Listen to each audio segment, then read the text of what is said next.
भागलपुर के दिलीप कुमार अमर के घर में जश्न का माहौल है। दिलीप साहब के होनहार बेटे श्रेष्ठ अनुपम ने न सिर्फ यूपीएससी में कामयाबी हासिल की है, बल्कि उन्होंने 19वां रैंक भी हासिल किया है। इस मौके पर श्रेष्ठ ने न्यूज़ द पैशन से बात करते हुए कहा कि इंसान का मुकाबला सिर्फ अपने आप से होता है और अगर मेहनत की जाए तो कामयाबी जरूर मिलती है। दोस्तों, आज हमारे साथ मौजूद हैं श्रेष्ठ अनुपम। ये भागलपुर के बहुत ही होनहार छात्र हैं और इन्होंने इसका सबूत दिया है यूपीएससी को क्लियर करके। सिर्फ दूसरे अटेम्प्ट में इन्होंने यूपीएससी को न सिर्फ क्लियर किया बल्कि सिर्फ 19वां रैंक इन्होंने हासिल किया है।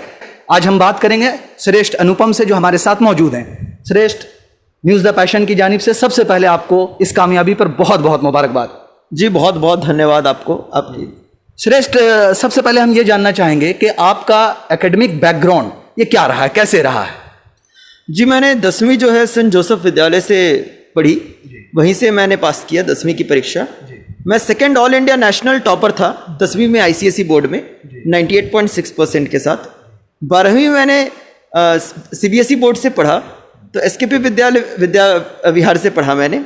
12वीं में मैं डिस्ट्रिक्ट टॉपर था और 12वीं के साथ ही मैंने आईआईटी जेई की भी परीक्षा क्लियर की।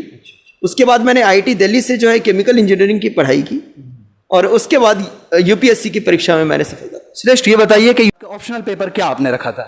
जी, मैंने समाज शास्त्र या सोशियोलॉजी को अपना ऑप्शनल पेपर रखा था। श्रेष्ठ, आपकी तैयारी किस तरह से हुई? आपने कहाँ कहाँ कोचिंग की? और आप जो नए छात्र तैयारी करना चाहते हैं उनके लिए कौन सी बुक सजेस्ट करेंगे कि ये बेटर है, इससे उन्हें तैयारी करनी चाहिए? जी, मैंने थर्ड ईयर में, अपने कॉलेज के थर्ड ईयर में केएसजी में कोचिंग ली थी। अपने ऑप्शनल के लिए मैंने महापात्रा सर के यहाँ कोचिंग ली। जो नए छात्र हैं उनको मैं एडवाइस करूंगा कि आप बेसिक बुक्स पर अपनी पकड़ बनाएं, जैसे पॉलिटी के लिए लक्ष्मीकांत, मॉडर्न हिस्ट्री के लिए स्पेक्ट्रम, इन्वायरमेंट के लिए शंकर आईएएस, ज्योग्राफी के लिए एनसीईआरटी, इकोनॉमिक्स के लिए एनसीईआरटी और मृणाल, और फाइन आर्ट्स की एनसीईआरटी और नितिन सिंघानिया। तो ये कुछ ऐसी बुक्स हैं जिन पर आपकी पकड़ रहनी बहुत जरूरी है, क्योंकि ये आपके बेसिक बुक्स हैं। करंट अफेयर के लिए आप कोई भी सोर्स रेफर कर सकते हैं। मैंने द हिंदू अखबार, थोड़ा बहुत इंडियन एक्सप्रेस और विजन की मंथली मैगजीन्स जो है उससे पढ़ाई की थी और इससे कहीं ना कहीं मैं संतुष्ट था अपने जो सोर्सेज मैंने रेफर किए थे उससे। श्रेष्ठ, ऐसा है कि जो यूपीएससी के इंटरव्यू में जो सवाल पूछे जाते हैं बहुत मतलब आम लोग जानना चाहते हैं कि कैसे सवाल थे, क्या पूछा गया, तो आपसे कैसे सवाल पूछे गए और क्या रहा ये एक्सपीरियंस आपका, इसके बारे में कुछ बताइए। जी, बहुत भिन्न भिन्न प्रकार के सवाल पूछे गए। मुझसे मेरे नाम के बारे में पूछा गया, जैसे श्रेष्ठ अनुपम, तो चूंकि थोड़ा एक भिन्न नाम है, थोड़ा यूनिक नाम है, तो इस नाम पर भी सवाल पूछा गया।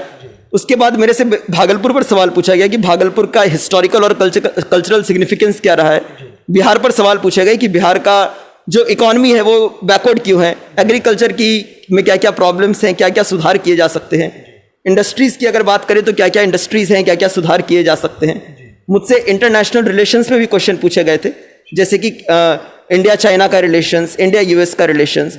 इसके अलावा इकोनॉमिक्स में नोबेल प्राइज किसने जीता था, तो अभिजीत बैनर्जी जी ने जीता था, तो उस पर भी सवाल पूछा गया था।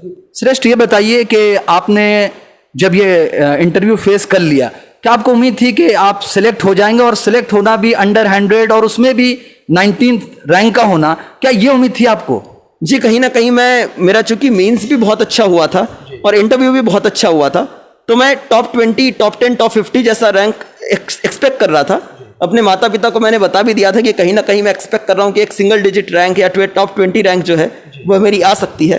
और कहीं ना कहीं मैं इसलिए अपने प्रदर्शन से संतुष्ट भी रहा और जो परिणाम आया है उसको मैं एक्सपेक्ट भी कर रहा था और उससे कहीं ना कहीं संतुष्ट भी हूँ। श्रेष्ठ, इस तरह के जो एग्जाम होते हैं, यूपीएससी हो, बीपीएससी हो या आईआईटी हो या मेडिकल्स हो, इसमें बहुत कम सीट्स होती हैं, बहुत कम बच्चे क्वालिफाई करते हैं और जितने क्वालिफाई करते हैं उनसे सैकड़ों गुना ज़्यादा लोग नहीं कर पाते हैं। तो जो इस ऐसे कंपटीशन में कामयाब नहीं हो पाते हैं उनके लिए क्या आपका मैसेज होगा?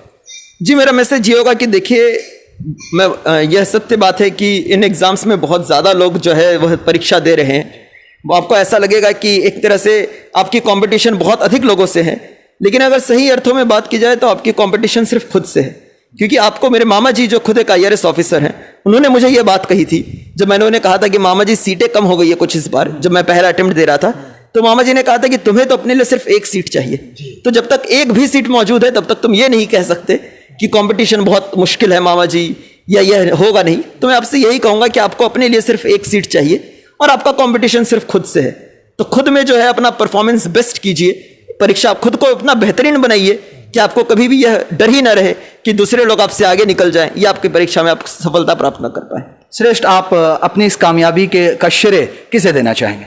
जी, मैं सबसे अधिक श्रेय अपनी कामयाबी का अपने माता पिता को देना चाहूंगा। उन्होंने पग पग पर मेरा गाइडेंस किया। मुझे यूपीएससी परीक्षा में आने के लिए कहीं ना कहीं जो इनिशियल दौर ऑफ जो मोटिवेशन होता है, आगे भी जो गाइडेंस और मोटिवेशन होती है, वो मेरे मम्मी पापा ने प्रदान की और हर तरह से मेरा सहयोग किया, चाहे वो इमोशनल सहयोग हो, चाहे किसी भी तरह की अगर पढ़ाई में परेशानी आ रही हो तो सहयोग हो। इसके अलावा मैं अपनी दीदी का भी बहुत बहुत आभार व्यक्त करूंगा। एक दोस्त की तरह, एक बड़ी बहन की तरह उन्होंने बिल्कुल मेरा हर तरफ से ख्याल रखा, हर तरह से जो है मेरा मनोबल बढ़ाया। मेरे मामा जी खुद एक IRS ऑफिसर हैं, उन्होंने मुझे बहुत गाइडेंस दी, उनका मैं आभारी हूँ। और इसके अलावा मैं जितने भी मेरे प्रियजन हैं, मेरे परिवारजन हैं, मेरे मित्रजन हैं, उन सबका मैं तहे दिल से आभार अदा करना चाहूँगा। श्रेष्ठ, न्यूज़ द पैशन से बात करने के लिए और हमें समय देने के लिए आपका बहुत बहुत धन्यवाद। जी धन्यवाद, आपसे बात कर बहुत खुशी। तो दोस्तों, ये थे श्रेष्ठ अनुपम और इनका ये मानना है कि आपका कंपटीशन किसी से नहीं है। आपका कंपटीशन अगर है तो वो सिर्फ आपसे, और अगर आप पुरुमीद हैं, आपको यकीन है कि आप कामयाबी हासिल कर सकते हैं, तो आप जरूर कामयाबी हासिल करेंगे। गुहर आलम, न्यूज़ द पैशन, भागलपुर।